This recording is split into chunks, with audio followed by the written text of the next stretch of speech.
अस्सलाम वालेकुम नाजरीन, मैं हूं इकराम खान। 7H न्यूज़ में आपका खैर मकदम है। चंदानगर पुलिस ने कल पेश आए ट्रिपल मर्डर केस को हल करते हुए एक शख्स को गिरफ्तार कर लिया है जो गोदावरी का रहने वाला है। पेश है इस मामले पर हमारे नुमाइंदे रहीम खादरी की ये रिपोर्ट।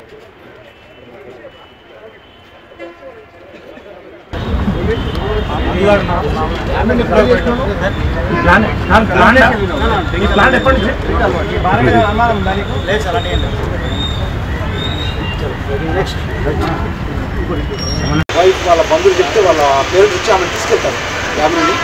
నెక్స్ట్ మార్నింగ్ అంటే నిన్న మార్నింగ్ సండే మార్నింగ్ ఇంట్లో నుంచి బయలుదేరి ఆత్మహత్య చేయాలన్న ఒక ఉద్దేశంతో ఇంట్లో నుంచి బయలుదేరుతారు. పడంచేరుకు వెళ్ళి గణపతి లాడ్జ్ పడంచేరులో రూమ్ తీసుకుంటారు. వెళ్ళేటప్పుడు కూడా ఒక నైఫ్ కొనుక్కొని వెళ్ళారు. మీరు చూస్తే అతని చేతిపై రెండు చేతుల ఫోర్ ఆర్మ్స్ పై రిస్ట్ ప్రాంతంలో కట్స్ ఉన్నాయి.